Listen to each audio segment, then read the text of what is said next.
Ah, você fica aí na retaguarda, então? Sim, sim, estarei aqui e já estamos gravando. Tá ótimo, então. Boa aula. Obrigado. Bom dia a todos. Tudo bom? Desculpa a demora, tava tomando meu café da manhã, que eu desci cozinhar, fazer as coisas. Tava morrendo de fome. Ô, desgraça. Dia a dia, low carb. Low carb, exatamente. Um omelete de 2 ovos e uma banana. Pois é, gente, tudo bom? Aproveitando essa quarentena, já que eu não tá já não saio de casa agora, pelo menos eu tô fazendo dieta e exercício, mas vamos ver se dá alguma coisa de certo nessa vez. Ai, ai. Bom, gente, deixa eu entrar aqui no celular e eu não quero ficar me ouvindo. Pera aí. Alô. Isso, ok. Pera aí, deixa eu me silenciar no meu próprio celular, né, que não dá pra ficar se ouvindo todo o tempo, que horrível. Vamos lá, onde que eu vejo isso aqui mesmo? Eu já tinha feito isso, ô desgrama. Pera aí. Pronto. Oi. Pronto, agora que eu tô silenciado, eu vou deixar o chat aberto. E é isso, gente. Bom dia a todos.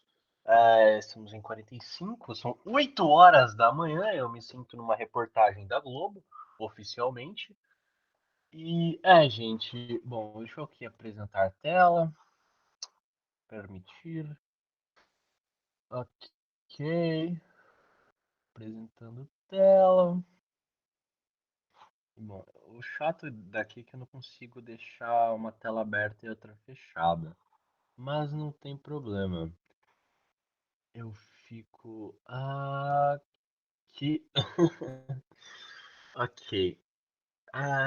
Bom, gente, vamos lá. Prosseguindo a matéria da. O frio da desgraça. Aproveitando. Deixa eu ver se vai. Imagina. Ah, não, peraí. Minha câmera está fechada. Vocês não estão me vendo. Olha, ok. Se vocês acharem que ver apenas a minha tela e não ver a minha cara é meio problemático. Pera aí, eu não sei se vocês estão vendo. Pera aí. Não, vai assim. Vai assim mesmo. Ok. Vai assim. Minha primeira vez dando aula através do Google Meeting. Ah, não, dá pra ver minha cara, assim que eu tô vendo aqui. Dani, só Certo. para falar aí, dá para ver seu rosto sim Ah, aqui tá. e a Eu. tela, dá para ver as duas coisas. Então tá ótimo. Então vamos lá, gente. É isso aí. Bom, hoje vai ser a aula de Renascimento Cultural e as Reformas Religiosas.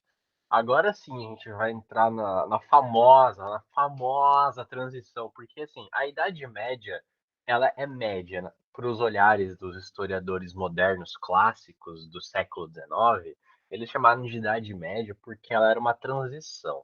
Mas bom, ela foi uma transição de quase 1000 anos na Europa. Agora a gente vai ter agora realmente a gente vai ter a transição da transição, vulgo renascimento cultural, que é o momento que toda aquela cultura que a gente estava vendo ao redor do mundo, assim, ao redor da Europa, toda essa ideia medieval, a ideia de nobreza, a ideia de que rei não tem poder, a ideia de que a igreja é soberana. Então, agora a gente começa a ter várias mudanças. Bom, o renascimento cultural já vai demonstrar mudanças na cultura e as reformas religiosas nesse âmbito religioso, que é algo extremamente relevante, porque a gente vai lidar agora a seguir. Por quê? Bom, o que acontece é o seguinte, gente. Como eu posso falar isso? Como eu havia dito anteriormente, a Igreja Católica, ela era suprema. Sim, não havia oposição contra a Igreja Católica. Ninguém conseguia ir contra a Igreja Católica, correto? E eu digo, até certos nobres e alguns reis tiveram a coragem de tentar. Mas no final das contas, a Igreja sempre vencia no final. Poxa, teve as cruzadas, que teve mais uma expansão de influência da igreja. Daqui a pouco vai ter as expansões marítimas, que vão levar a Igreja Católica forçadamente para os povos da América e da Ásia depois, futuramente. Então a gente vai ver que essa situação vai crescendo, entende? E o que acontece? Quando tem muito poder, começa a ter mais problemas. Quanto mais poder, mais problemas. Eles crescem proporcionalmente. Por quê? Bom, porque as pessoas querem poder. E esse é um ponto fundamental para tudo, correto? Bom, eu vou começar já a matéria. Antes de qualquer coisa, alguma dúvida? Eu vou dar 2 minutos até meu relógio que dá 8h13 para tirar dúvida rapidinho. Enquanto isso, eu só vou pegar meu carregador. Qualquer dúvida, digam aí que senão eu já começo a matéria sem problema algum.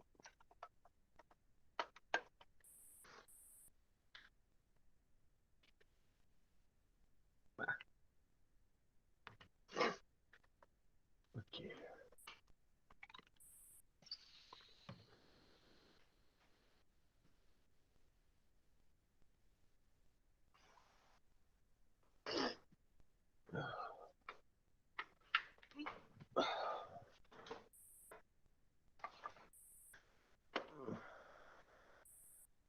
Bom, como aparentemente ninguém falou nada, vou mandar bala.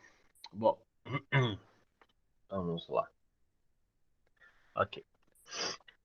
Renascimento cultural e as reformas religiosas. Eita, pera aí.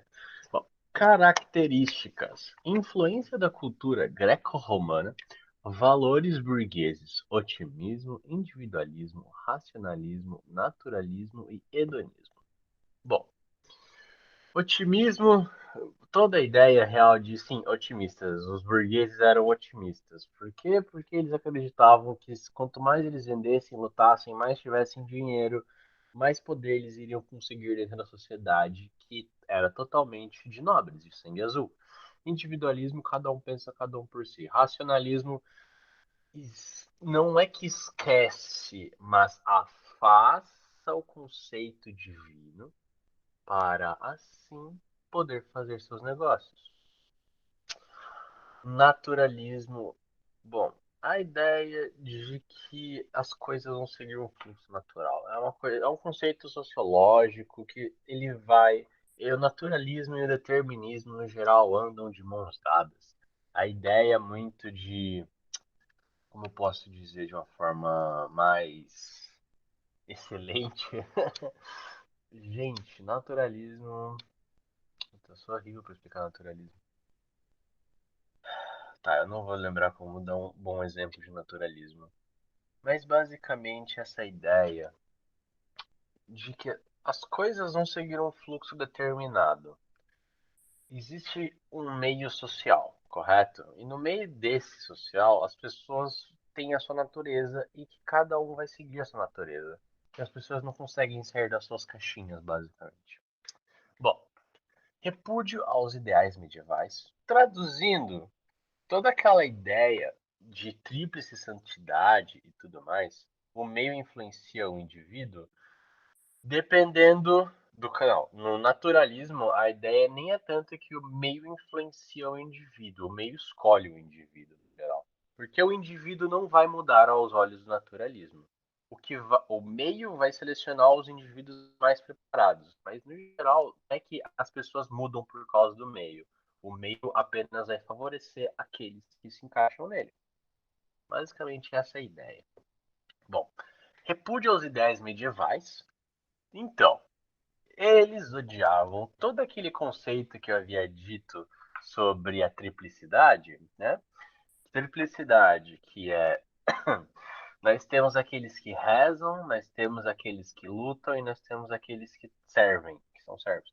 Então é o clero, nobreza e servos. Eles odeiam todo esse conceito. Bom, eles odeiam todo o conceito de cavalaria, eles odeiam todo o conceito de suzerania e vassalagem. Eles odeiam, vamos ver o que mais eles odeiam tanto. Eles odeiam o feudalismo porque, bom, porque feudalismo não trabalha com dinheiro e como você não consegue trabalhar com dinheiro, como que você vai fazer o comércio girar? Através de trigo? O que vocês vão usar para representar o poder de compra? Então eles têm vários, quando eu digo vários, são vários problemas em relação aos ideais medievais. Bom, Eles ainda não são contra a igreja. Isso é uma coisa muito importante. Eles podem ser racionais, mas isso não quer dizer que eles são, por exemplo, ateus. Ou outra coisa, eles não é que eles só não são de fechar muito com a igreja, tá ligado? Então nossa, eu tô ouvindo um microfone de alguém. É impressão minha. Tá, eu acho. Vocês estão ouvindo um chiado no fundo? Bom, se não, eu acho que é só meu fone mesmo. Bom, eu vou continuar por aqui. Vamos lá. Vamos ver aqui. Sim, vocês estão ouvindo um chiado, ok. Gente, apenas todo mundo que tiver aí. A todos que estiverem, por favor, vocês poderiam fechar o microfone quando entram? Por favor, todos verifiquem se estão com o microfone fechado, que esse chiado tá realmente. Não tô ouvindo, não. Tá. Ok. Bom, vou continuar. Bom, se estiver difícil de me ouvir, eu vou tirar o fone. E é isso, porque eu não vou ficar me ouvindo, não vou ficar ouvindo um chiado. Qualquer coisa, se não estiverem ouvindo, eu tô no mudo, eu tô. Também não, eu tô ouvindo, ok. Bom, gente, vamos continuar. Se vocês não conseguirem me ouvir com o microfone aqui, que eu acho bem provável, me avisem, que aí eu boto de novo aqui o fone na cabeça. Realmente tá complicado. O que será que tá acontecendo?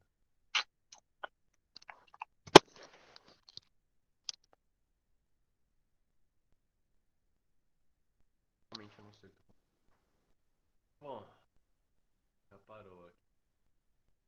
Acho que foi melhor então. Prosseguindo. Vamos lá. Humanismo e antropocentrismo. Agora sim, lembra que eu havia dito a ideia dos ideias medievais, quando eu estava falando sobre a igreja, que tudo girava em torno de Deus, né? Teocentrismo. O que acontece aqui, gente? Bom, vamos lá. O que acontece aqui é bem simples. Assim, todo o conceito de tudo acontece por causa de Deus, agora a gente está começando a ver que as pessoas estão pensando ao redor do ser humano. O ser humano começa a se tornar o centro das reflexões, correto? Traduzindo, você pega uma bolha aqui de pensamento, correto? Teocentrismo. O que está no meio dessa bolha? Deus. Antropocentrismo. Você faz outra bolha. E aqui dentro nós temos o ser humano.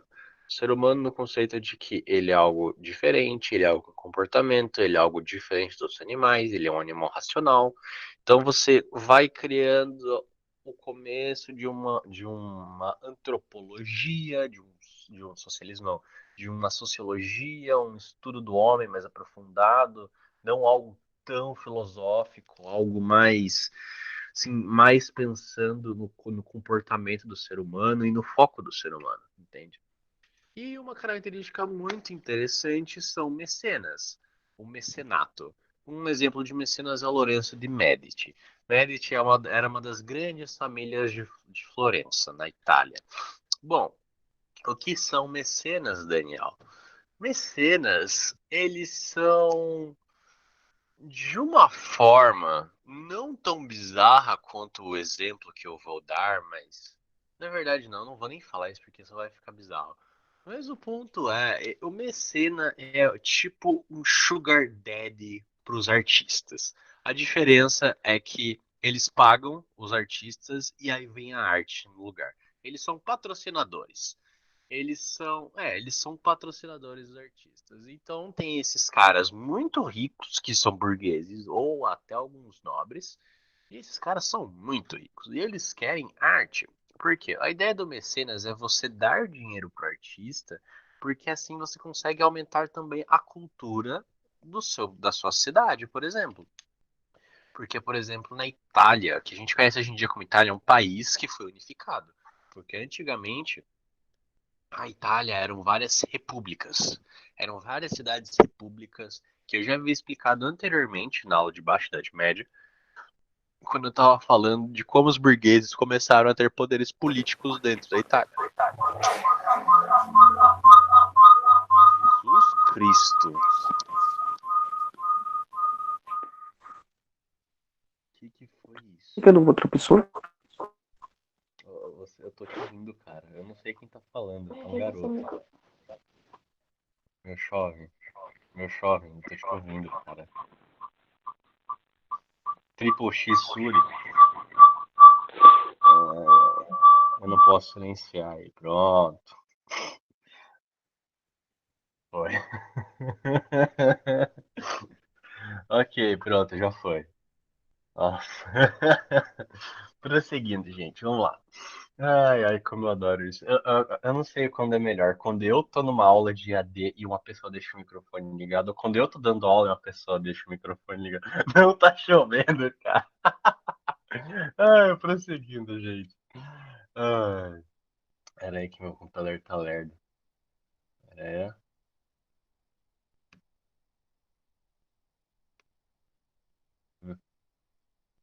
Ah, vamos lá. Nossa, bater palma no microfone eu sei que é horrível, me desculpem. Vamos lá. Itália, séculos XV e século XVI. A burguesia ela era dinâmica e enriquecida. Ela trazia toda essa presença de cultura e artes clássicas. Tudo isso vai voltar. A aula de hoje é sobre renascença cultural e reformas religiosas, meu caro Alexander Kenner.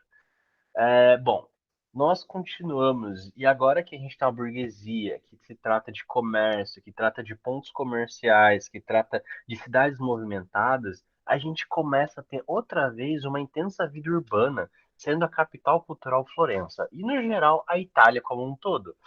A economia comercial desenvolvida, por quê? Bom, gente, vocês se lembram, existia antes na Itália, existia uma coisa chamada Império Romano. O que o Império Romano era? O Império Romano era uma gigantesca teia de aranha e conectava vários caminhos ao redor da Europa com suas estradas bem feitas e elaboradas, e todas as estradas levavam a Roma. E se levam todas a Roma, passam por Florença, por exemplo, e por outras cidades, porque cada estrada vai passando de cidade em cidade.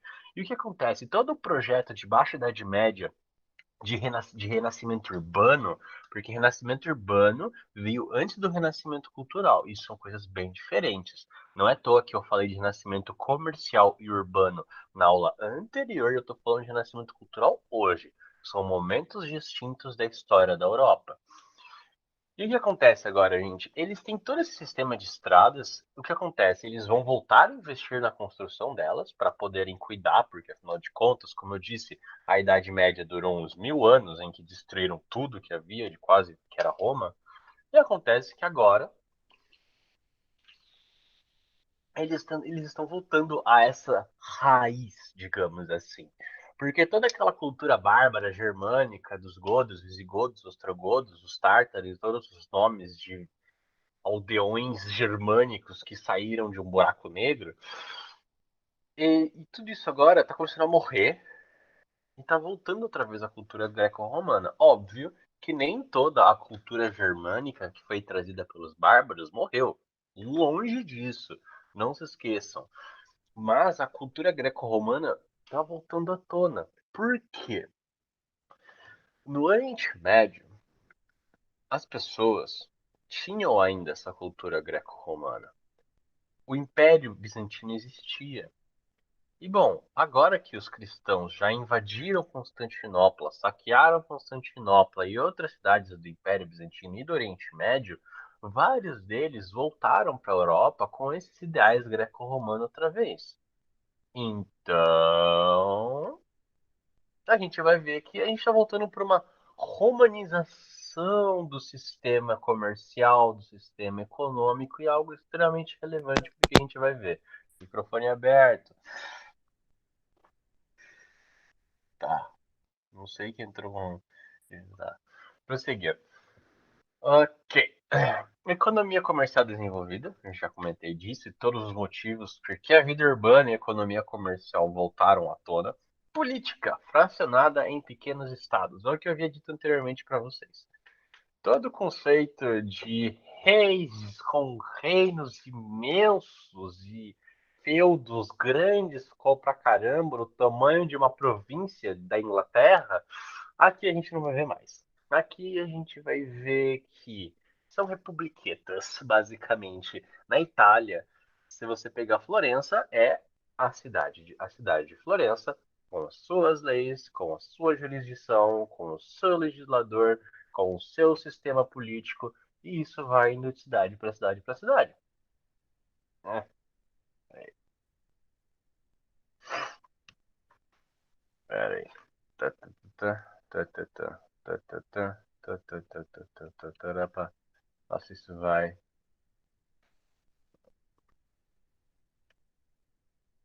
Vamos lá.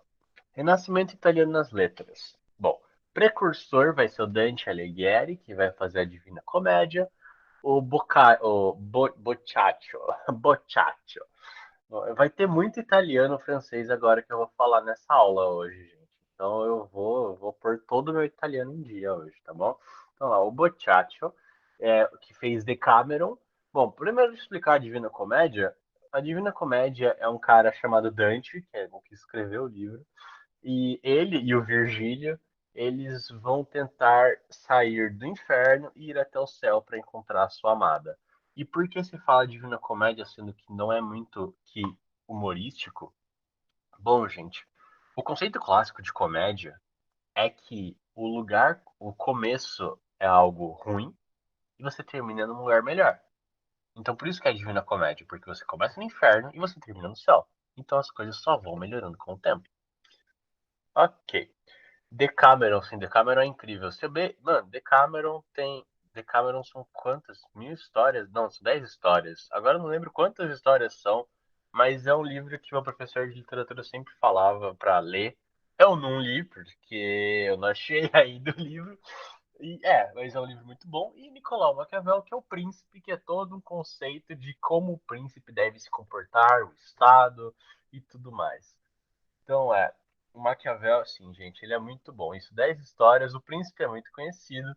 Sim, gente, aqui a gente está lidando com coisas extremamente clássicas e depois eu vou explicar melhor um conceito pra gente de conceito de eurocentrismo. Mas, no geral, o que? Tudo que a gente vai ver aqui será muito reconhecido pra gente. Porque esse momento ele é extremamente aclamado por aqueles historiadores do século XIX e do século XX. Portanto, aqui no século XXI, a gente também sabe muito. Porque como eles elevaram tanto essas obras, a gente nunca vai esquecer delas. Isso faz parte da história. Bom, Renascimento italiano nas artes. Nós temos um precursor que ele é o Giotto, que ele começa a ter um uso de perspectiva. A gente vai ter o Botticelli, que vai fazer o Nascimento de Vênus, Leonardo da Vinci, que é totalmente conhecido aqui, que faz Virgem dos Rochedos, A Última Ceia, Mona Lisa, a Gioconda, né, como dizem. O Rafael, que a Escola de Atenas, o Michelangelo, que faz o Juízo Final, que é o afresco que fica na Capela Sistina. Ele faz as estátuas de Davi e Moisés e Pietá. Não são estátuas, são esculturas, me desculpe. E o meu ponto é aqui, gente, como vocês podem ver, todos eles são o nome das tartarugas ninja, só tá faltando o Donatello. Mas o meu ponto é que tudo isso, todo o renascimento italiano de artes, das letras, isso aqui é extremamente a base cultural do que a gente tem hoje em dia para a cultura contemporânea. Cultura. Peraí, esse cabo tá entrando no meio da minha imagem que eu não estou vendo. Pera aí. Não, não tá entrando esse cabo. O cabo feio. Poxa vida, pera aí. Tentando segurar o cabo, mano. Já foi. Eu faço isso outro dia. Ok. Então isso aqui é extremamente relevante e importante para o que a gente vê, e como cultura e artes no geral. Mas seguindo, ciência renascentista. Copérnico, ó, agora, gente, a gente vai entrar num canto que era extremamente. Tudo que falavam aqui, no geral, ou eles queimavam, se a gente está falando de algo extremamente herege, mas no geral a gente não vai ter esse problema, pelo que eu imagino. assim, muitas coisas aqui vão ser problemáticas. Vamos lá. Ah, e óbvio, aqui a gente vai ter algum dos seus maiores medos na física, como a gente conhece hoje em dia. Então vamos lá. Copérnico. Ele trouxe heliocentrismo, que vai contra o geocentrismo. O que é o heliocentrismo? Heliocentrismo quer dizer que a Terra gira em torno do Sol. E o geocentrismo dizia que todas as coisas do universo giravam em torno da Terra. E por que o geocentrismo existia, Daniel? Simples. Porque a igreja dizia que. Vamos lá. A igreja dizia que a Terra é o centro do universo porque Deus criou a Terra e todo o resto das estrelas do universo foi feito para nós apreciarmos e, portanto, todos eles giram ao redor da Terra. É, isso aí também já entra nos conceitos de criacionismo e tudo mais, que eu acho que eu não vou chegar a tocar, talvez, mas de qualquer forma, eu vou falar. Kepler, órbita elíptica dos planetas. Bom, sabe que a gente sempre desenha a Terra e o Sol como um círculo perfeito? Bom, na verdade, as órbitas dos planetas são de forma elíptica. Que digamos assim, cadê? Deixa eu pegar alguma coisinha para fazer uma referência. Vamos lá. Correto? Isso aqui é o Sol. Então você vai fazendo isso aqui em círculos normais, correto? Só que na verdade é algo assim. Começa aqui, vem aqui, dá uma volta aqui e aí você continua fazendo isso. Que é basicamente uma forma muito interessante de você saber isso.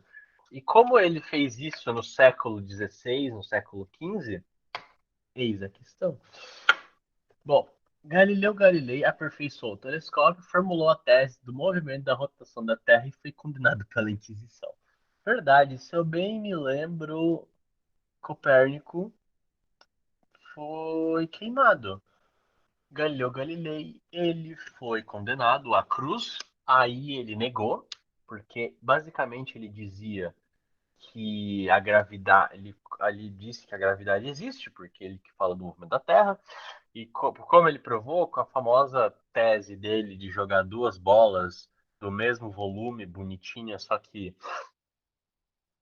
não sei se como que era, uma era de um metal e outra era, uma era de cobre, uma era de chumbo, só que as duas eram no formato correto, portanto, vai ter a mesma resistência contra o ar, e como a aceleração da Terra é 9,8, arredondado, 9,8 metros por segundo quadrado, isso quer dizer que as duas vão cair ao mesmo tempo, não importa o quê, mesmo elas tendo pesos extremamente diferentes, sendo que a de chumbo é bem mais pesada.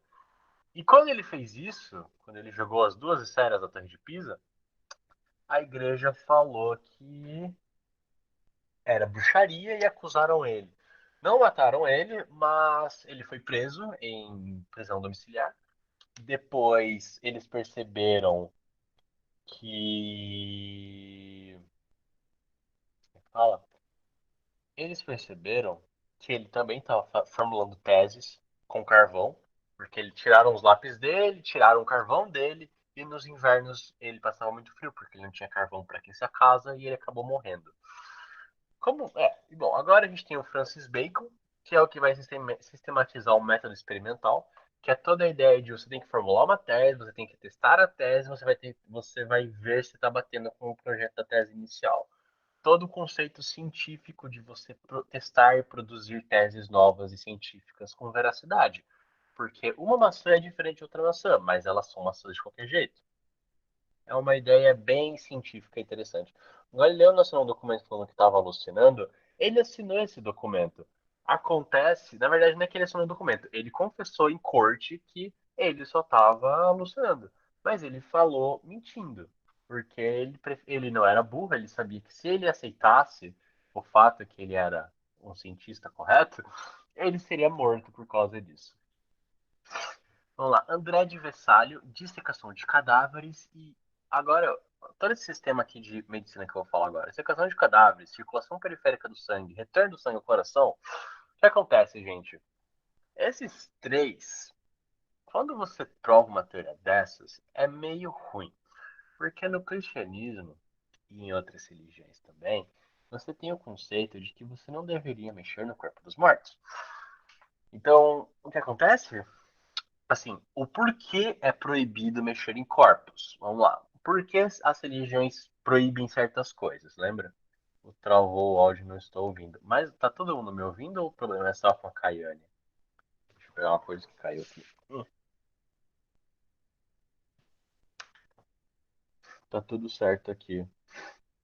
Kayane, tenta entrar e sair e ver se dá certo, ok? Ah, eu acho que já vai corrigir o seu áudio. De boa. Beleza, vamos lá então. Prosseguindo. Uau, o chiado parou. Ai, que alívio. Nossa, que alívio que me deu agora. Vamos lá. André de Vessalio, Miguel Servet, William Harvey. O que acontece? Bom, a maioria dessas pessoas trouxeram conceitos médicos do Oriente Médio. Todo esse conceito, por quê? Porque lá, se vocês assistirem o filme O Físico, que é uma das traduções mais erradas que eu conheço, mas é triste porque não é muito bom a tradução do título. É horrível, porque era para ser né, o físico. É o fisiologista, basicamente. Mas é o físico. É um filme que fala de um cara que sai da Inglaterra e vai até o Oriente Médio para aprender a ser um médico. Porque, bom, naquela época a medicina era feita pelos barbeiros. Então, aqui a gente vai ver que eles mexiam com corpos. A igreja não gostava disso. E quando eles publicavam as teses deles, publicavam, a igreja ia atrás de tirar satisfações. Como você descobriu isso? Corpo de quem? Entende? Então basicamente no geral, essas pessoas não tinham o apoio do Estado ou da igreja para fazerem suas pesquisas. Então eles faziam a maioria das coisas contra o sistema. E o porquê eu havia dito que essas religiões proíbem mexer com corpos? O Islã também proíbe você mexer com o corpo dos mortos. Por quê, gente? Corpo de morto carrega doença. Abrir um corpo de morto é pedir para que essa doença se alastre por todos. Portanto, você fala que faz mal para sua saúde ou você fala que Deus vai te mandar para o inferno? Você fala que Deus vai te mandar para o inferno. É uma forma mais eficiente de você fazer isso. Por que os judeus não comiam carne, por exemplo? Simples. Porco é um animal extremamente que carrega muitos parasitas e bactérias. E a melhor forma de você comer porco é você ter que fazer a carne bem passada para você evitar que pegue alguma doença.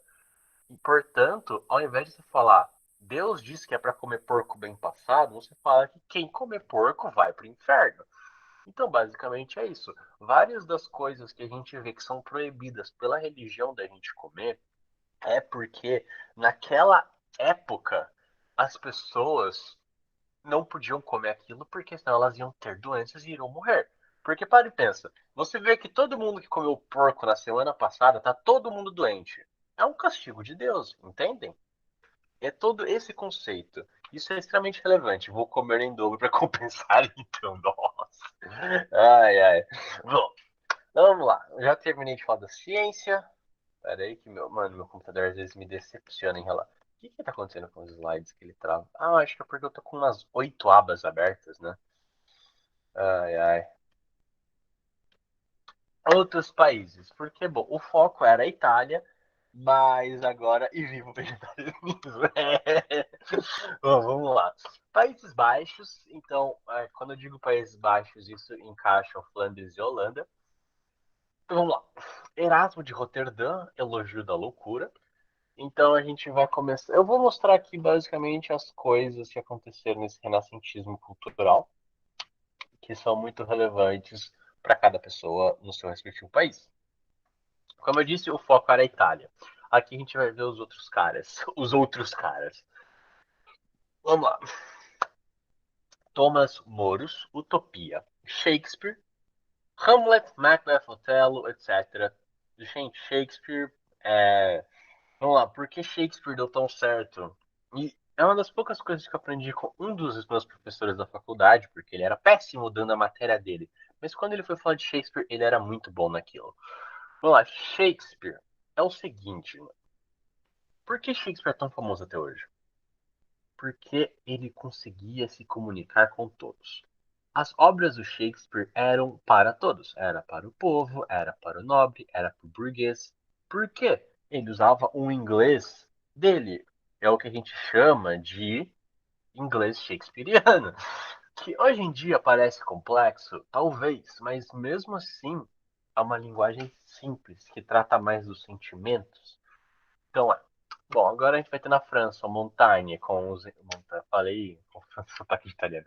Montagne, não, isso é italiano ainda. Montagne, Montagne. Bom, nomes que parecem montanha, ensaios críticos, o Rabelais, que vai ser Gargantua e Pantagruel. Espanha vai ter o Miguel de Cervantes com Dom Quixote de La Mancha. E Portugal vai ter o Camões com os Lusíadas. Então gente, esses aqui são os exemplos da classicidade da Europa, da Europa do Renascimento cultural. Prosseguindo. Meu computador não carrega. Aqui, vamos lá. Fatores das reformas religiosas. Crise religiosa e crise da igreja. Atitude mundana do clero. Atitude mundana. O que você quer dizer com atitude mundana, professor? Bom, gente, mundano é aquilo que é da terra, é algo humano. Então, o que a gente quer dizer com isso? O clero, sabe? Eles estão tendo luxúria, eles estão sendo vaidosos, eles estão tendo gula, sabe? Eles estão fazendo coisas que não era para eles fazerem, porque na teoria o clero é para ser o elevado, entende? É para eles serem a nata da sociedade, que eles não vão ceder pro bando de pregador velho. Essa situação infernal mesmo que a gente quer dizer. Eles não eram para cederem para carne, mas eles cediam para carne, no pior sentido da palavra. Se vocês lerem Decameron, tem um conto das freiras que eu não vou dizer isso em aula porque seria muito impróprio, mas eu pesquisaria pelo menos essa história do Decameron. Coloque em Decameron História das Freiras. É o jardineiro. Entrou alguém. Ai, Jesus! Poxa, cara. Triple X Suri, mano. Cuidado com o microfone. Ai, meu ouvido. É, deixa eu tomar uma água depois dessa. Ai, ai, meu ouvido. Vamos lá. Que susto. Uh, ok, vamos lá. Onde eu estava? Clero safado, isso, vamos lá. Clero safado. Problema da crise. Sabe aquele problema que... É porque assim, antes, não, o clero sempre foi meio problemático, não importa a religião. Lembre-se disso. Onde tem poder, há corrupção e crises religiosas. Vamos lá. Agora a gente vai ter. Ai meu Deus, meu computador tá com a bateria baixa. Antes que eu caia no limbo da inexistência, calma aí. Ah, peraí. Carrega.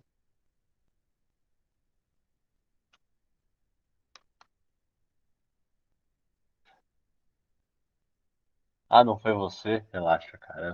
É que eu jurei que foi você de novo. Mas beleza, sem problema. Pera aí. Bom, eu não sei quem foi. Ah, tá. Existe um burguês safado. Agora tem o clero pervertido. É isso aí. É o burguês safado e o clero pervertido. É isso mesmo. Ai, ai. É verdade. Como eu tô compartilhando tela, vocês viram que apareceu a notificação que ia acabar minha bateria. Prosseguindo, gente. Vamos lá. Desenvolvimento comercial e ascensão da burguesia. Então, como eu já havia dito, o comércio já estava estabelecido, ele só está crescendo mais, mais e mais e mais. O que acontece? Lembra que eu disse que teve a peste negra, sabe? Algo que lembra muito o que a gente está passando agora, mas era bem pior naquela época. Bom, vamos lá. Peste negra, querendo ou não, ela veio no momento ideal. Por quê? Gente, a peste negra, ela matou tanta gente, porque, ao contrário do que a gente vê hoje em dia, e eu já havia explicado anteriormente, a peste negra, ela não foi explosiva, de certa forma, ela durou o quê? A peste negra durou uns 200 anos na Europa, na Idade Média. 200 anos no mínimo, que ela começa a matar as pessoas muito em 1300, no século XII, e ela vai matando até 1600, até 1700 até. Se vocês pesquisarem os últimos casos de peste bubônica, você consegue encontrar casos do século XVIII. Então, o que eu quero dizer é que sim, a peste negra durou muito, e só que ela matou tanta gente. E ela acabou com um dos problemas que estava rolando. Por quê? Na Baixa Idade Média, a gente começou a ter muitas pessoas. E o que acontece com muitas pessoas? Não tem comida, não tinha tanta comida para todo mundo. Então vamos lá, fome, mais situações urbanas horríveis, mais falta de saneamento básico, mais a ignorância pela falta da ciência, e o Chado voltou agora. Tudo isso somado dá muita gente morta. O que acontece? O mundo, assim, a Europa só conseguiu ter o mesmo número de pessoas depois da peste negra. Só em 1800 eles voltaram a ter o mesmo número, por exemplo. Eles demoraram, tipo, 400 anos para terem outra vez. E o que acontece? Todo esse problema de a morte de pessoas que não tinham condições, o que isso vai trazer? Espaço para crescimento comercial, traduzindo a ascensão da burguesia. Porque menos nobres no jogo, mais nobres concentrados com poder, mais poder de compra, eu posso vender meus itens para eles, eu consigo fazer mais dinheiro, eu consigo fazer mais comércio, eu estou trazendo as coisas eu consigo trazer as coisas da China e da Ásia. Tá top, mano. Tá ótimo, cuzão. Então vamos lá.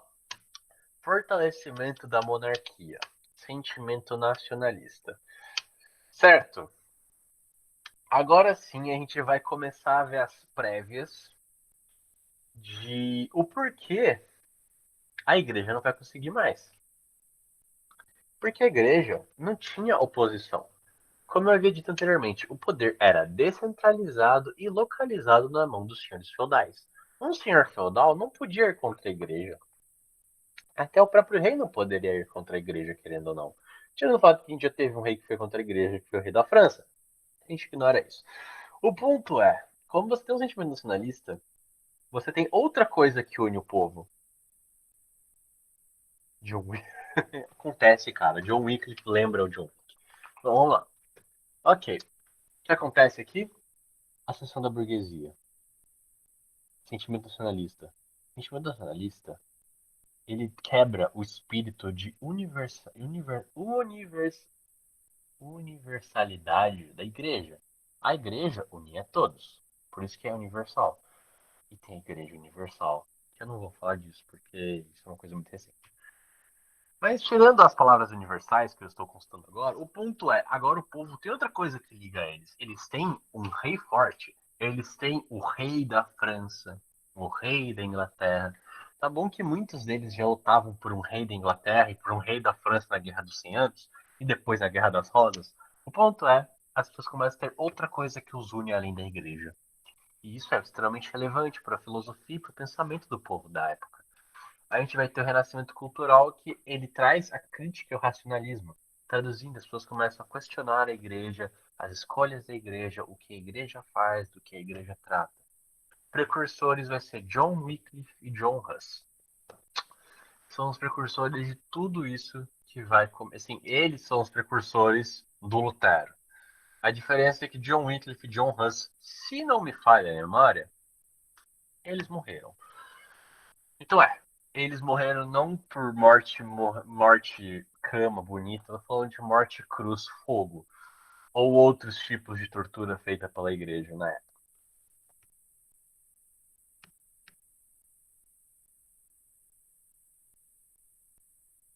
Pera aí, gente. Meu computador trava, uma beleza. Eu acho que já sei como fazer a próxima vez que isso acontecer. Vai lá. Reforma no Sacro Império Romano Germânico. Que nome imenso. Mas beleza, vamos lá. Conjuntura era imperador contra os príncipes alemães. Ok? Príncipes, sim, a gente vai chamar eles de príncipes. Não são príncipes no sentido de, como eu posso dizer, sabe, filhos do imperador. Não, eles são nobres, digamos assim. Então, a gente vai ter também igreja detentora de terras, Se você pegasse toda a posse de terras que a igreja possuía, tudo isso somado junto, você vai ter o quê? Você vai ter um país imenso. Porque você já tem o Vaticano, que tá bom que o Vaticano é, né, é São Paulo. Mas, tipo, o que eu quero dizer é que a igreja tinha o Vaticano, ele tinha terras no Oriente Médio, eles tinham terras em todos os países. Tecnicamente, toda igreja contava como terra da igreja. Portanto, a gente vai ver toda essa sensação, essa malemolência de muito dinheiro entrando na mão da igreja, como sempre. A gente vai ter também choques entre nobreza leiga e clerical. O que isso quer dizer? Nobreza leiga e clerical. Existem os nobres que são nobres soldados que vão a lutar na guerra, e a gente tem os nobres que são clérigos, que é o quarto, quinto filho que o pai fala, olha, você vai virar padre, tá? E você tá ok. O que acontece? Quando você tem um nobre que não entende da igreja, você tem um nobre que é da igreja, eles entram muito em conflito. Porque o nobre leigo, ele começa a ver que ele tem muito poder. Ele começa a ver que se eles se juntarem, eles conseguem tirar essa influência da igreja. Então o que a gente faz? Vamos tirar a igreja. Imagina que você está naquela mesa, naquela janta de família, que você tem problema com seus pais, mas pensa agora que seu irmão é padre, ou bispo até, e você solta assim na mesa. Não, porque a gente perde muito dinheiro para a igreja, a gente devia tirar eles. Aí vira o seu irmão um padre e fala que porra é essa, cara? A igreja é necessária e tudo mais. Pô, não sei o que, não sei o que, não sei o que. Ah, mas vocês são um bando de clero safado, tá ligado? Então a gente começa a ver que no território do Império Romano Germânico, que hoje em dia é conhecido como Alemanha, Áustria, parte da Bélgica, todos esses caras ali, eles já estão meio bravos com a igreja, entende? E o que acontece com isso? Entra o nosso Martinho Lutero. Sim, podem falar Martinho Lutero, não é Martin Lutero, é Martinho. Monge agustiano, influenciado por Santo Agostinho, dom da graça e salvação pela fé. Traduzindo, gente, o que ele já. A gente já começa a ter uma coisa em mente. Ele acredita que a salvação para ir para os céus é você. O quê? É você ter fé em Deus e não você pagar uma indulgência. Indulgências, compre uma, ganhe duas. Caso alguma pessoa do clero cometesse algum crime, essa pessoa era punida? Depende. Depende contra quem ele fez o crime. Por exemplo, digamos que um clero, sem querer, matou um servo. O servo não era relevante. Nada acontece. Lembrando que grande parte da justiça era feita baseada na palavra divina. Então na maior parte das coisas, o clero, bom, o clero não precisava, sem querer, o clero não precisava roubar porque o clero passava fome. O clero não precisava matar porque alguém mataria pelo clero. No geral, eles não precisavam sujar as mãos. É claro. Se você vê hoje em dia, você não precisa roubar uma pessoa, você só dá a sua senha, a sua conta bancária e você pede para as pessoas depositarem na sua conta para assim elas encontrarem a salvação. Algo que vai totalmente contra a ideia do Martin Lutero, o Lutero original. Bando de claro safado, não. Imagina, assim, que a pessoa cortou a cabeça. Ai, professor, é que ele caiu e o pescoço dele foi parar na minha espada, desculpa. Basicamente é uma situação extremamente complicada. Vamos lá. O Santa, o Martin, é que eu evito falar Martin Luther, porque eu vou parar em Martin Luther King, porque é bem automático.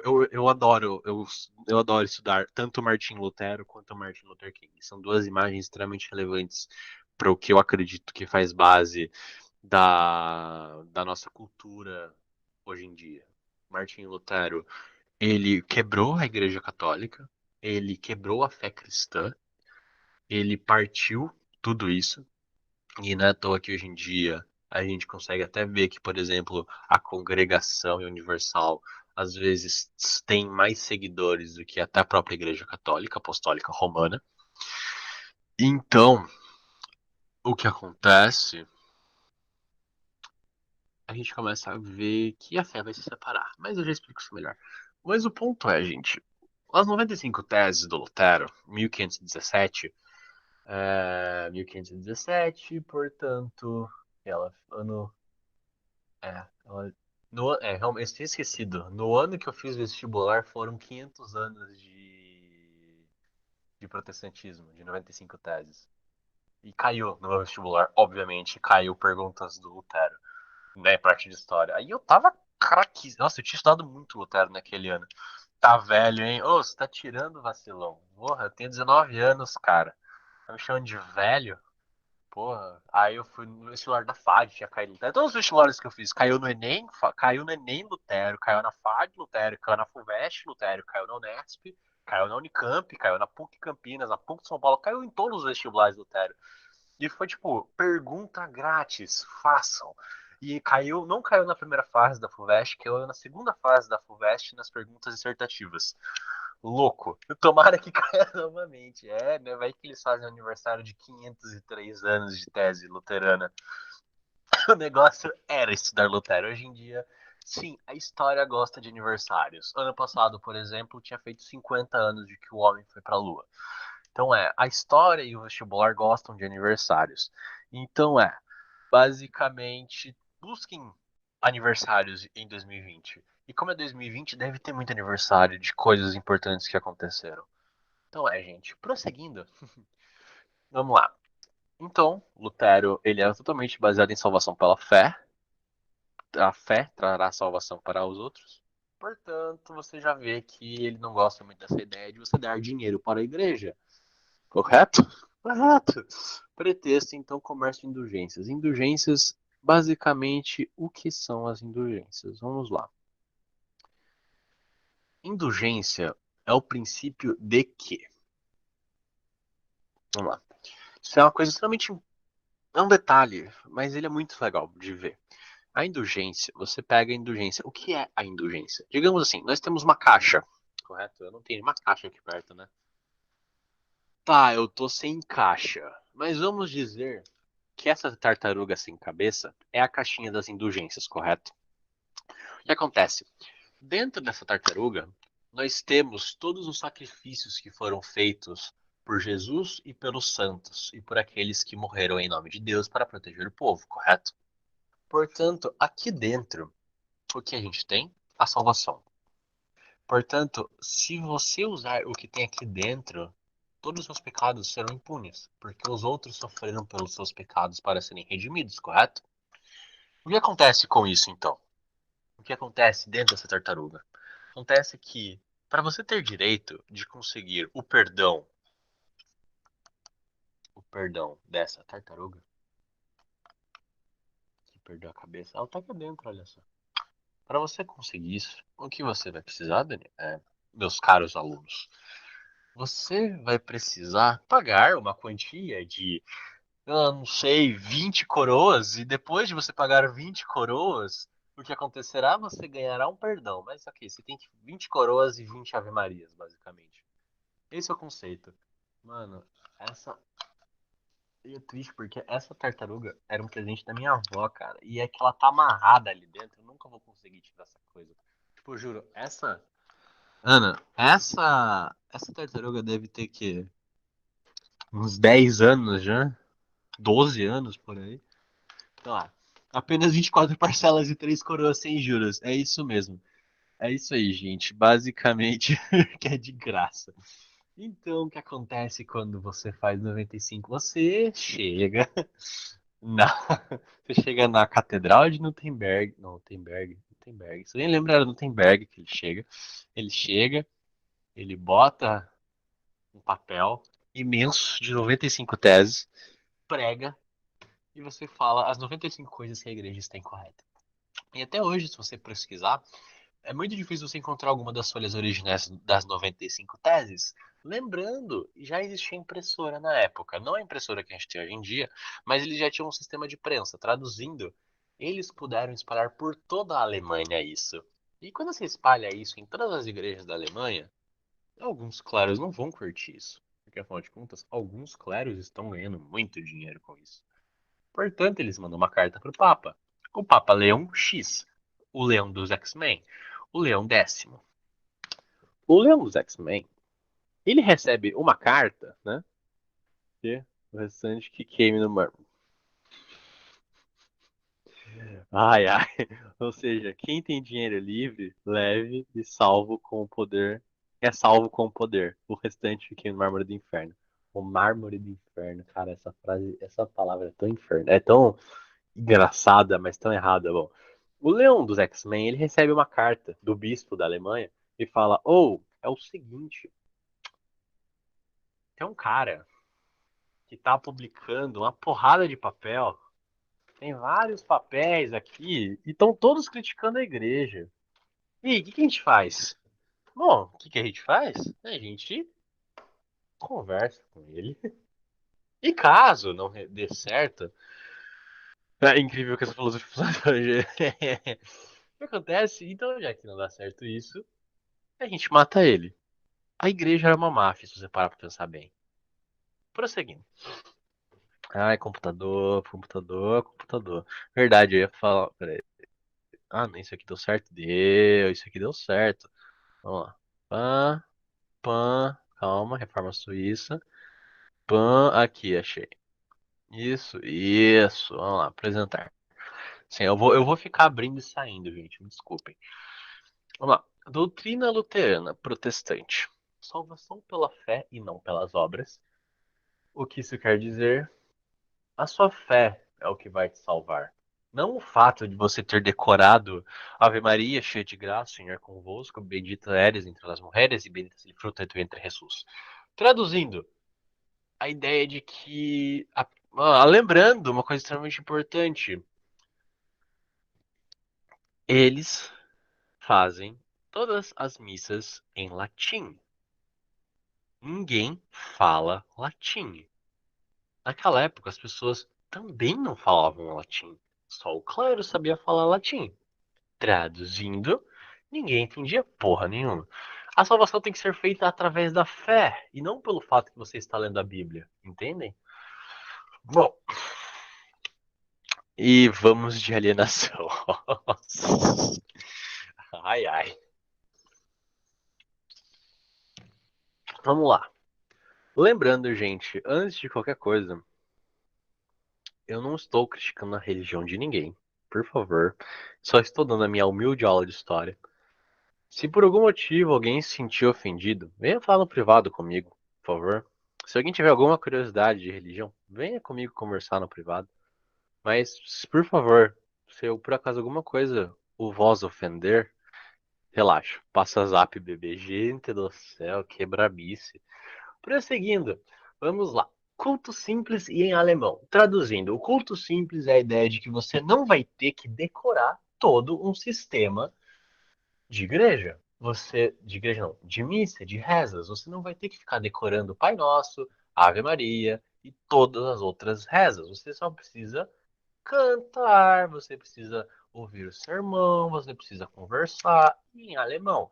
Tá bom que a gente não fala alemão aqui no Brasil, mas o ponto é a língua do país, é a língua do povo, é a língua que as pessoas falavam.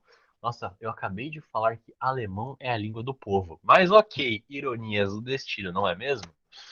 Bom, a gente vai ter uma rejeição à hierarquia religiosa, isso em primeira instância. Depois a gente começa a ver que dentro das igrejas protestantes, nós voltamos a ter um tipo de hierarquia.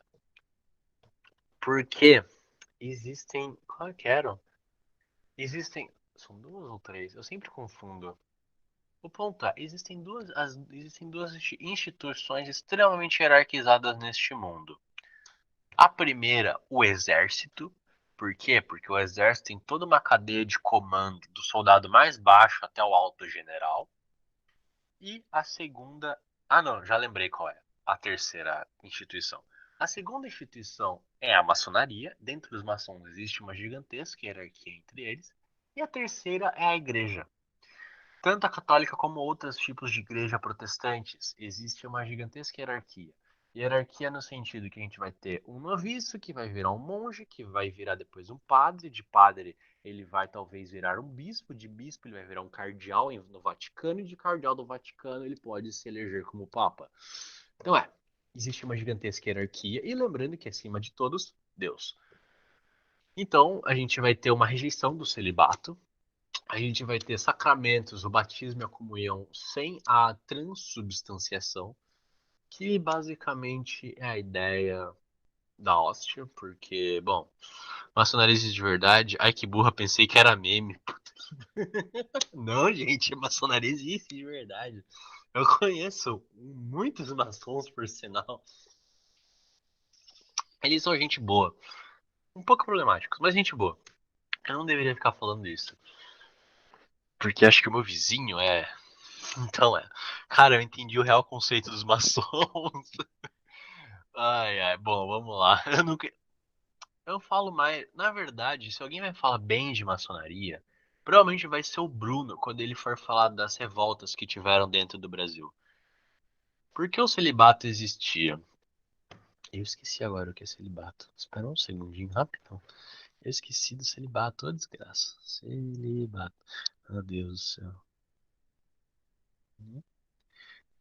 Né. Ah, lembrei, caramba, que é celibato, velho. Poxa vida. Gente, não ter relações, isso mesmo. Por que isso existia? A ideia do clero. A ideia do clero é que eles são superiores, eles não cedem para os desejos mundanos, para a carne, eles não vão ceder para essas coisas. Portanto, o padre não deve se casar, não deve ter filhos. Vocês verem, acho que pastores podem se casar e terem filhos. Eu não me lembro bem das religiões protestantes de hoje em dia. O ponto é, sim, não ter relações. Por quê? Porque o padre, ele é uma pessoa para ser seguida. Ele não pode cometer pecados. Porque, afinal de contas, aos olhos da igreja, você só deveria ter relações sexuais com uma pessoa se você se casar com essa pessoa. Portanto, o padre não pode casar. Traduzindo, ele não pode transar. Não é, gente. O ponto é esse. O protestantismo falava que isso não era algo necessário, que eles podiam se abrir mais para os outros. Então é.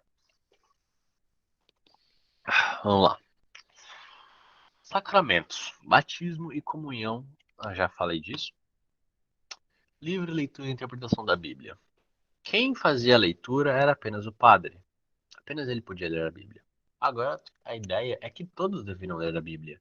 Isso é um conceito extremamente islâmico e judeu, que é a ideia de que todos devem saber ler as escrituras sagradas, todos devem entender as escrituras sagradas, todos devem interpretar as escrituras sagradas. Porque, afinal de contas, poxa, gente, se a gente está falando das escrituras sagradas, todos deveriam entender o que está acontecendo. Todos deveriam saber o que vai acontecer. Todos devem entender o porquê eles rezam e porquê eles têm aquela fé. Na igreja, antigamente, não tinha esse conceito. O conceito era de que apenas o padre deve ler a Bíblia. Portanto, é isso. 1524, 1525. Revolta camponesa condenada por Lutero. A igreja subordinada ao Estado.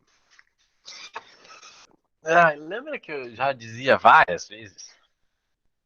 O Estado, ele não é laico. Ele não é laico, correto? Portanto, como o Estado não é laico, ele anda de mãos dadas com Deus.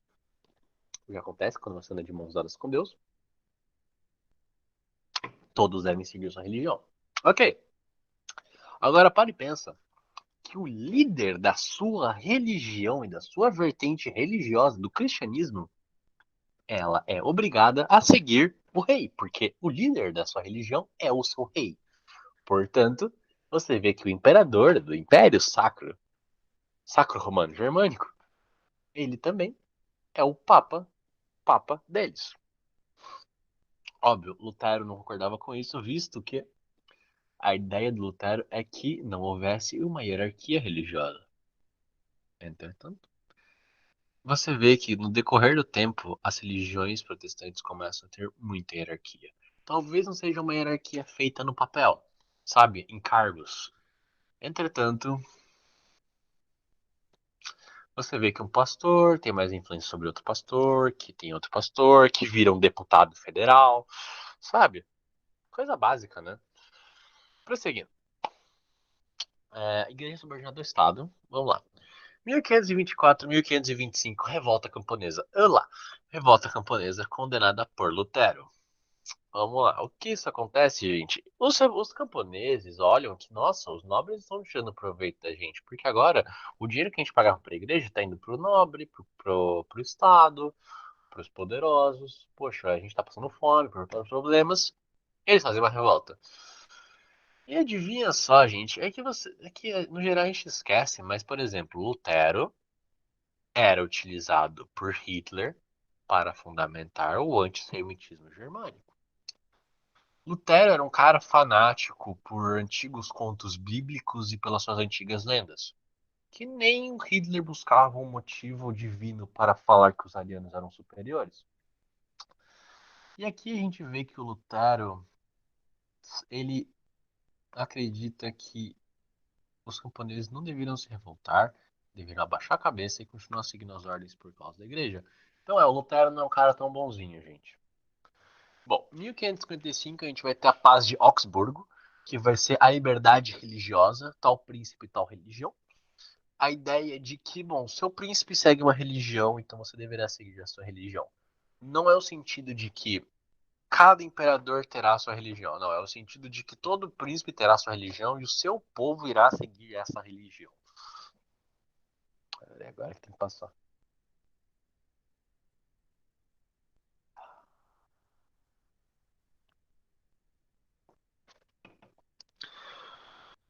Lutero.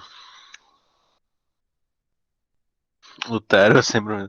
Na época da revolta, Lutero já não estava meio que foragido da igreja, vivendo escondido como nobre ou algo assim. Na verdade, os nobres já estavam todos protegendo a igreja, já havia tido um cisma, digamos assim, da reforma protestante. Portanto, na verdade, a Alemanha já era meio que intocável, porque senão iria haver uma guerra entre o Papa e a Alemanha. Porque, se eu bem me lembro, o imperador queria dar a cabeça de Lutero, mas Lutero conseguiu convencer o imperador. E por que também? Porque vários príncipes alemães estavam protegendo o Lutero. Prosseguindo. Consequências da reforma na Alemanha.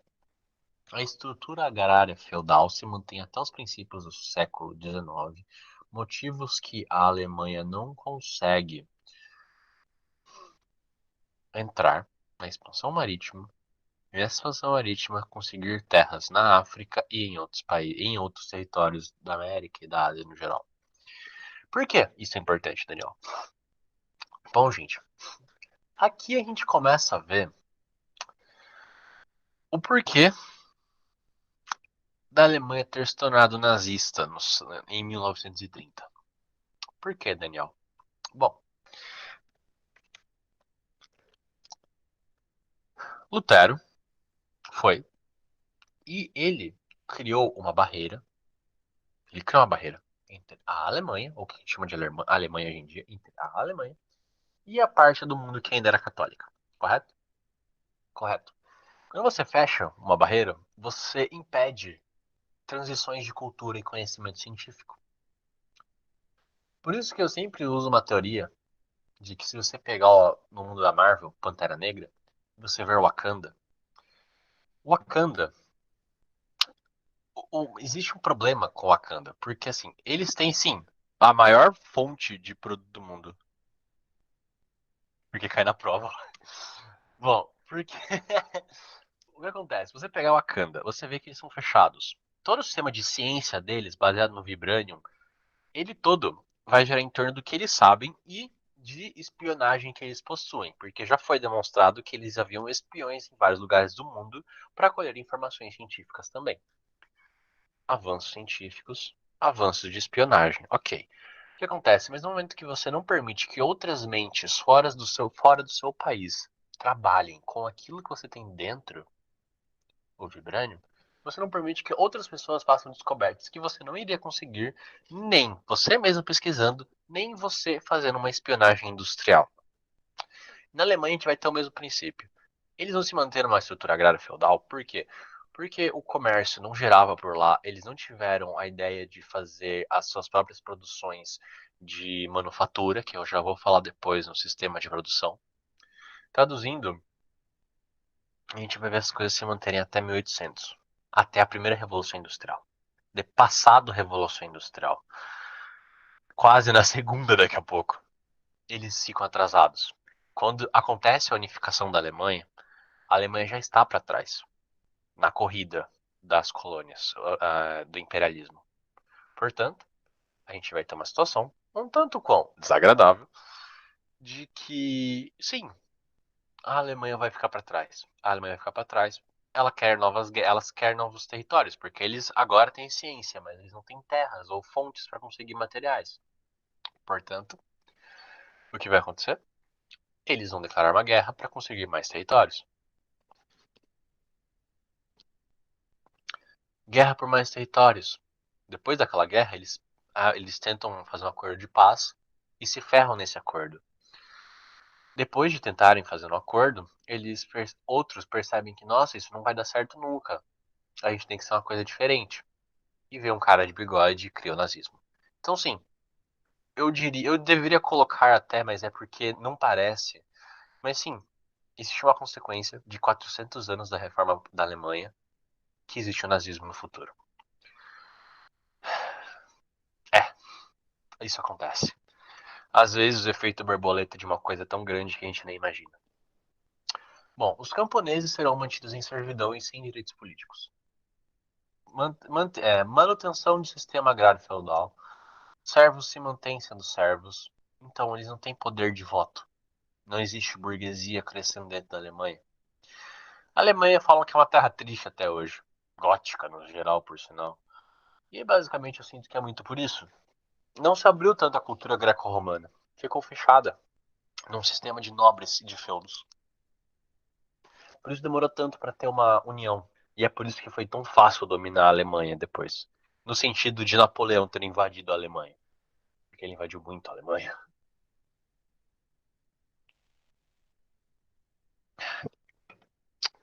Prosseguindo. E também, lembrando, gente, uma consequência da Alemanha ter demorado tanto para sair desse sistema feudal, eles eram os bárbaros germânicos desde o princípio. Bom, agora a gente vai ter um fortalecimento do poder dos príncipes, então vai ter confisco dos bens eclesiásticos. Eclesiásticos significa que eles são da igreja. Bens eclesiásticos, então a gente está falando. Garoto, imagina se olha a pintura, tá nada. Que. Ai, ai, ok. Prosseguindo. Vamos lá. Ai, gente. Fortalecimento dos poderes dos príncipes. Confiscos de bens eclesiásticos. Bens eclesiásticos, terras eclesiásticas, igrejas da Igreja Católica, cruzes de prata, dinheiro deles, o tesouro deles, depósito bancário, boleto. Eles conseguiram confiscar todos os príncipes. Eles agora que eles diziam, assim, entendo, gente. Não é que eles estão indo contra Deus, é porque eles diziam que a igreja estava indo contra os princípios divinos e através disso eles irão confiscar esses bens para assim poderem dar para a igreja de verdade, que é a protestante. Entendem? A igreja protestante foi utilizada como um mecanismo de apoderamento. Acontece. Transformação da reforma em movimento político, meio de libertar-se do poder papado e do imperador. Traduzindo, mais poder para os príncipes, uma prolongação da Idade Média dentro da Alemanha. A reforma protestante em si, ela é extremamente relevante para a Europa, entretanto, ela segurou a Alemanha para trás e alguns outros países. Reforma na Suíça. Suíça é extremamente relevante porque se você vê a Suíça hoje em dia, ela é um país que se tenta se manter sempre neutro em guerras, sempre ricos, sempre com bancos. Acontece. Cada um com sua ética. Reforma na Suíça. Conjuntura, autonomia recente, 1499. Traduzindo, eles conseguiram faz pouco tempo o seu próprio sistema autônomo de Estado. Descentralizações, baseadas nos cantões. Sim, cantões, esse é o nome do que a gente chamaria de uma província-estado. Meu Deus. Desenvolvimento comercial. Precursor. Padre Ulrich Zwingli prega o luteranismo. Mas quem vai realmente liderar a reforma suíça é João Calvino. Ele vai liderar a reforma em Genebra a partir de 1536. E a doutrina calvinista? Salvação pela fé e só para os eleitos por Deus. Problemático, porque na teoria você vai começar a ver que o que são os eleitos por Deus. E o quem são os eleitos por Deus? O homem está predestinado à salvação ou à condenação. Valorização do trabalho, do lucro e da acumulação. Alguns dizem, e eu não tiro o mérito deles, porque, bom, a gente está falando aqui do calvinismo. O calvinismo dizem que é a religião capitalista, porque aí ninguém sabe quando é escolhido por Deus, correto? Como ninguém sabe quando é escolhido por Deus, quer dizer que quando você dá certo, você acredita que você é escolhido por Deus. Então é bem confuso, mas é bem simples. O homem, ele consegue encontrar a dignidade e a salvação através do trabalho, do lucro e da acumulação. Então o homem deveria, eu digo homem sim, porque a gente está falando de momentos de épocas extremamente machistas. O homem deveria sempre, como posso dizer, ir trabalhar, lucrar, fazer dinheiro, ir para a igreja à noite e dormir com a sua família. Basicamente é isso. É bem confuso, né? Simples. É, gente, é bem confuso, mas é bem simples. Acontece. Deixa eu dar aqui ESC. Ok, reforma na Suíça. Prosseguir na minha reforma suíça. Nossa, mas se tem uma coisa que deu certo dessa reforma suíça foram os chocolates. Prosseguindo. Austera disciplina que vai estabelecer uma teocracia em Genebra. Traduzindo, gente, o governo vai ser baseado na religião. Bom, dos calvinistas vem o movimento similares aos calvinistas na França. Eleito por Deus obedece isso. Calvinistas. Bom, os calvinistas na França serão conhecidos como os huguenotes. Nome extremamente feio, Jesus Cristo, como consegue ser feio esse nome? Inglaterra serão os puritanos, e isso é extremamente relevante no futuro, porque eu quero que vocês não se esqueçam disso, não se esqueçam que os puritanos ingleses dá para o mesmo conceito dos calvinistas suíços. Por quê? Os puritanos são aqueles que vão colonizar os Estados Unidos no futuro. Olha só que bonito. E na Escócia, nós teremos os presbiterianos. Isso é muito legal. Porque, nossa, Daniel, então já teve uma reforma na Inglaterra com os puritanos? Não, não, não. É pior a reforma na Inglaterra. A reforma na Inglaterra, ela é famosa por causa de um carinha. Um carinha chamado Henrique VIII. E o que acontece? Henrique VIII, muitas pessoas têm uma péssima visão do Henrique VIII. Mas eu já vou explicar um pouco melhor sobre ele, para ter uma noção melhor. Conjuntura. Reforma na Inglaterra. Conjuntura, centralização monárquica. Traduzindo, mesmo depois de existir uma carta magna na Inglaterra, depois de 1214, 1215, 1214, a gente vai ter isso. A gente vai ter centralização de poder monárquico mesmo assim. Desenvolvimento comercial, aversão da burguesia culta ao clero, alto clero com tendências antipapais. O que isso quer dizer? Se você pegar o bispo de York, que é a província de York, que é onde se encontra Londres, capital da Inglaterra, você vai ver que todos esses bispos não vão muito com a cara do Papa. Acontece. A versão da burguesia culta ao clero. Então, até os burgueses ricos e inteligentes não vão muito com a cara do clero católico. Desenvolvimento comercial. Tá dando certo. Lembra aquilo que eu havia comentado com vocês anteriormente? De como a Inglaterra dava certo por um motivo? Eles são uma ilha. As Ilhas Britânicas são ilhas britânicas. Portanto, eles nasceram como pescadores no geral. Todo mundo que nasce naquela costa, e é muita costa para um país tão pequeno, todos eles sabem trabalhar com barcos, eles sabem trabalhar com comércio marítimo, eles são seguros, os navios deles têm as defesas necessárias, sabem lidar com piratas. Então Henrique é aquele que expulsa o Papa da Inglaterra e se torna o Papa e rei. calma aí, gente, vocês estão com pressa. Vamos lá. Henrique VIII, choques com o Papa Clemente VII, 1531-1534. Vou dar uma leve falada do Henrique. Henrique não era para ter sido rei, era por irmão dele, chamado Arthur, ter sido rei. Porque, veja, a gente está falando da casa dos Tudor, a casa real formada após a Guerra das Rosas. Portanto, o Arthurzinho era para ter sido um rei perfeito. Ele foi desde criança treinado para ser um rei. O Henrique VII, que foi o primeiro rei Tudor da dinastia Tudor, ele ele foi um rei. Ele começou a ter problemas no geral, ele começou a ter problemas de paranoia e agressividade. Até que, bom, ele conseguiu fazer uma grande fortuna, ele conseguiu fazer muita coisa e ter uma base pronta para o rei Arthur, que ia vir logo em seguida. E o Henrique, ele cresceu junto com foi criado pela sua mãe, foi criado pela igreja, era para ele ter sido padre. Então, ele era muito próximo da igreja, na verdade. Ele sempre foi muito próximo da igreja. Mas acontece que o irmão dele morreu. Então, o pai dele. Ah, detalhe: a esposa do Henrique, Catarina de Aragão, famosa Catarina de Aragão, ela se casou com o irmão, com o rei Arthur, correto? Eles se casaram e ele morreu antes de dar um filho. Traduzindo, Catarina de Aragão virou viúva, sem filhos. Henrique VIII se torna ele. Henrique vira rei.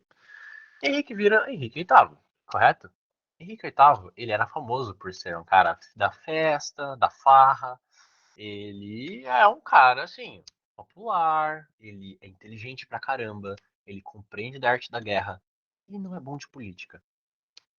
E, bom, ele e a Catarina de Aragão, eles eram próximos. A diferença é, Catarina de Aragão tinha quê? 27 anos? Henrique VIII tinha 15? Pedofilia? Casamento? O pai do Henrique, o Henrique VII, ele manda uma carta pro Papa e fala: olha, você consegue aprovar um casamento entre Catarina de Aragão, a viúva do meu filho, e casar ela com o meu filho Henrique VIII? Traduzindo, ele estava pedindo para que o filho dele se casasse com a viúva do irmão dele.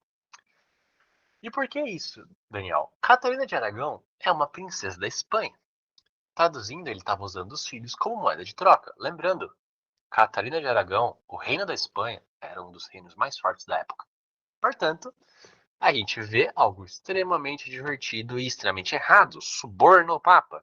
Ok, isso acontece. Olha lá, Henrique vira rei.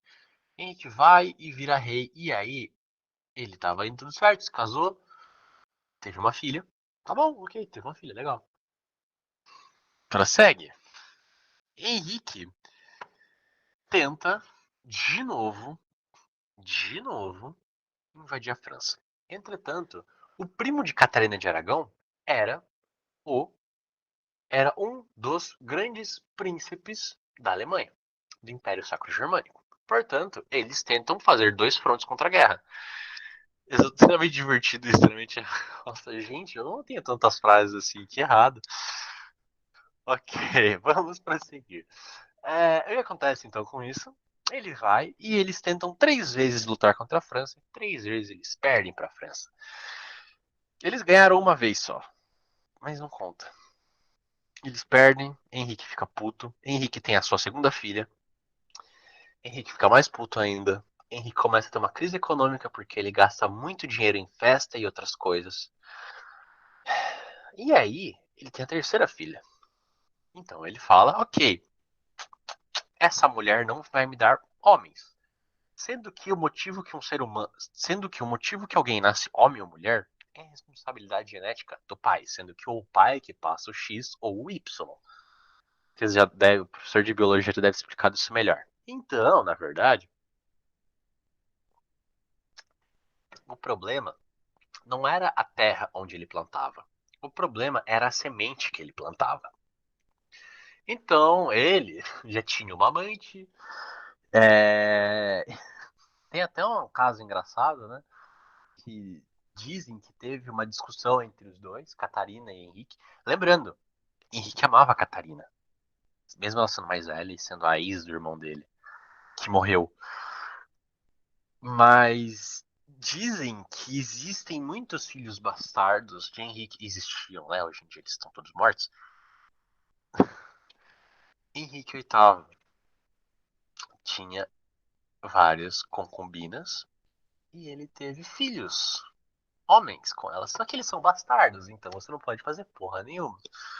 Então ele vira pro Papa Clemente e fala: ou rola um divórcio? Não rolava um divórcio. Por quê? Porque o que acontece? O príncipe da, da Alemanha, que era o primo da Catarina, ele conseguiu ganhar terras na França, porque a França estava indo contra a igreja, então a igreja e a França estavam tendo problemas. Portanto, o que acontece é que o primo vira e fala: olha, eu fiquei sabendo de uma história de alguém divorciar minha prima. Papa, se você fizer isso, eu vou invadir o Vaticano. Pronto. Virou a maior polêmica da época isso, porque divórcio não existia. É uma coisa extremamente incorreta. Mas teve um julgamento pela corte da igreja.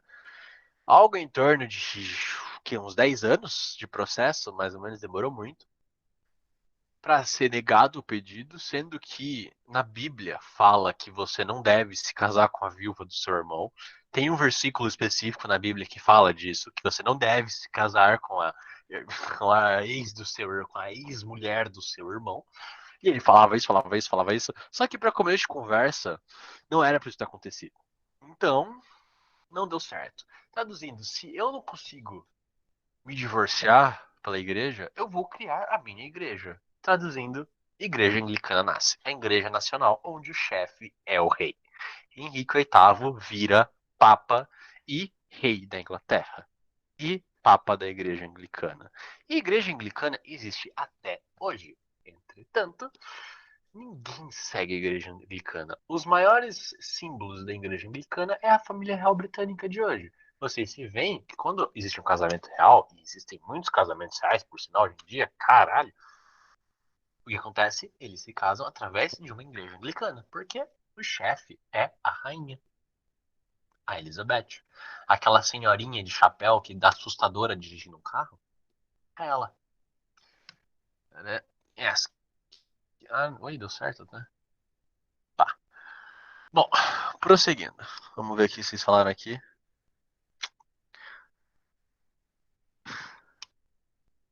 Nem pra falar sobre diferença de idade. O problema não era a terra onde ele plantava, o problema era a semente pra esse Daniel Ross.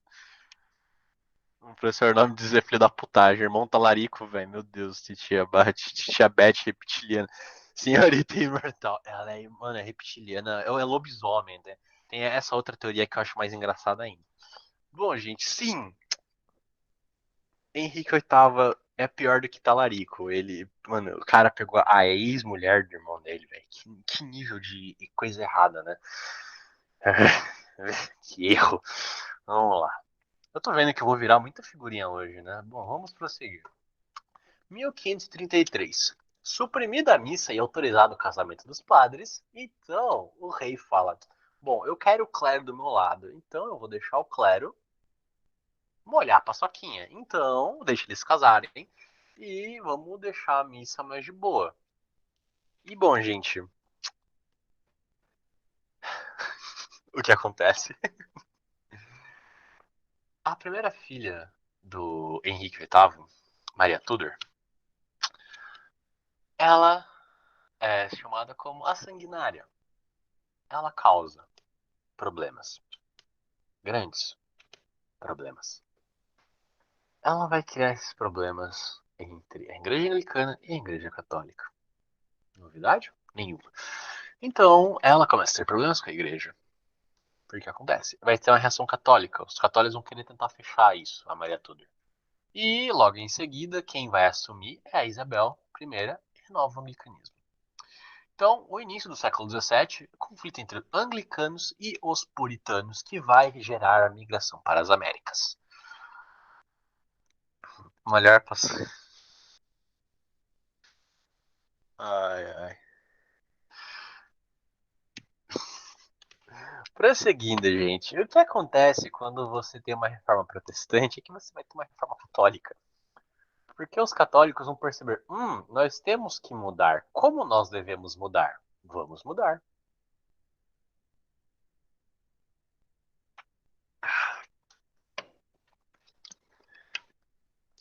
Criação da Companhia de Jesus, os jesuítas, Inácio de Loyola. O Loyola, que se você trocar o L pelo B vira uma piada engraçada. Loyola, ou Loyola, como falariam na minha religião, seria, como eu posso dizer, um cara com um espírito de aventureiro. Em que sentido? De tentar levar a companhia de Jesus a muitos lugares, a tentar ensinar a lição e o sangue de Cristo, a paz de Cristo a todos. Então, levar isso ao mundo lá fora. Então, a gente vai ter um restabelecimento da Inquisição, que é o Santo Ofício. E toda vez que alguém fala de Inquisição, automaticamente a gente se lembra da Inquisição Espanhola. Bom, porque é a Inquisição Espanhola. Se vocês quiserem ver um filmezinho, não tem, não, assim, não é muito historicamente preciso, não se esqueçam disso. Mas o filme do Assassin's Creed, que tá no Netflix, se eu bem me lembro, ele se passa nos tempos atuais, que é a parte de ficção, e tem momentos que se passa na Espanha, na Inquisição Espanhola. A Inquisição Espanhola é famosa por fogo, cruz, matar os hereges, porque quando a gente fala de Inquisição, a gente também está falando de países que são muito católicos. Por exemplo, os países ibéricos. Ibéricos, o que eu quero dizer com ibéricos é Espanha, Portugal. Eles são os países mais católicos de todos, por isso que na América Latina nós temos uma cultura extremamente católica. Por exemplo, vou dar um exemplo da Colômbia. Colômbia, 80% da população colombiana é 80% católica. Então, o catolicismo lá é extremamente forte. Aqui no Brasil, a gente teve a morte das culturas pré-colombianas, nós tivemos a morte das culturas africanas que vieram junto com os escravos, e então, nós 40 anos usando história também Assassin's Creed. Cuidado, cara, porque tem muita coisa errada em Assassin's Creed, eu te garanto isso. Óbvio, os consultores históricos deles são maravilhosos, que sonho ter esse cargo, mas cuidado, tem muita coisa que eles alteram e você deveria ter cuidado, principalmente personagens que não existem. Prosseguindo. Acontece que muita parte deles são católicos. E por quê? A Inquisição pegou o catolicismo e colocou na terra assim, ó, plau! E você coloca aqui, plau! Mano, é isso, velho. Você vai colocar na raiz da cultura ibérica o catolicismo. Além disso, né, isso é uma grande coisa. Agora a gente vai ter a formada congregação do Index, traduzindo a ideia de que levar a palavra do Index para as pessoas. Agora, em 1545 e 63, a gente vai ter o Concílio de Trento. Nossa.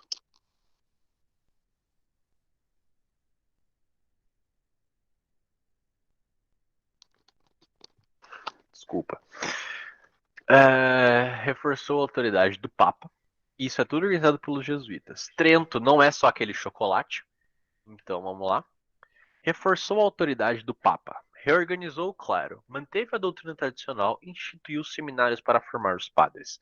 Então aqui, gente, aqui vai ter uma assim, toda a ideia de você criar mais padres, mais jesuítas vai explodir.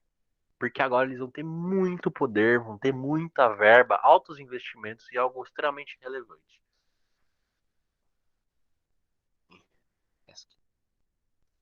Agora a gente vê a contra-reforma. Vamos lá. Carregando. Vamos lá. Controle do ensino e da educação através dos colégios. Portanto, quem segurava, quem tinha o poder da educação? A Igreja Católica. Portanto, agora essas novas igrejas vão ter que formar suas próprias escolas, seus próprios colégios, e segue o baile. Então, controle do ensino e da educação através dos colégios. Portanto, a gente vai ver que os católicos vão sim colocar o. Vão colocar uma doutrina católica dentro da escola, da religião, para poder ensinar os novos que vierem no caminho. A gente vai ter uma difusão do catolicismo entre os povos não cristãos, uma catequese. Por isso que, assim, se você vê em alguns países chamam de Sunday School, que é a escolinha de domingo, que é quando as crianças iam. E aqui no Brasil a gente conhece como a catequese, que aqui no Brasil a catequese são 2, 3 anos de catequese. Meus pais sempre ficam chocados porque na Colômbia a catequese deles foi tipo 6 meses, mas ok. Prosseguindo. Contenção do protestantismo através da Inquisição, traduzindo todo mundo que era protestante, as pessoas matavam e queimavam. Então, ninguém conseguia ser protestante nessas regiões. Como eu disse, a Igreja Católica chegou e fez blau. Afirmou seus territórios, a sua influência através da força, da fé e do ódio. Da força, da fé e do ódio. Puta, podia ter sido um terceiro F, né? Não tem uma palavra boa com F pra falar disso agora. Mas ok. Papas que executaram as medidas da Contra-Reforma vai ser o Pio V, que Pio V, de 66 até 72, e o Sisto, sim, Sisto, quinto, bem que podia ser o Sisto sexto, né? E de 85 até 90. Então é isso, né? E aqui um mapinha sobre influências. Um mapinha bonitinho de influências, como se baseavam, centro de irradiação do luteranismo, centro de irradiação do calvinismo, centro de irrigação do anglicanismo, universidades de academia protestantes, centro de reforma católica, impérios de Carlos V. Eu tenho um apontador. Nossa, eu devia ter feito isso antes, que ódio. Droga, ok. Basicamente todo esse território aqui de Portugal e Espanha eles vão se tornar os novos focos de catolicismo.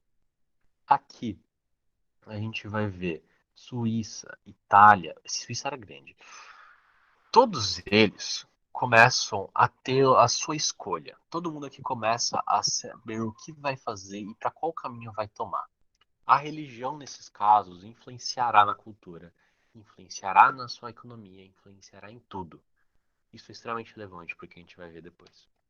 Bom, dúvidas que já acabou a aula. Dúvidas para ajudar-nos. O que vocês têm de dúvida? Mandem agora, porque, bom, já acabou a aula. Eu vou dar um tempinho aí para vocês tomarem um café da manhã, porque às 10 vocês têm a Ju, a professora Juliana, para dar redação.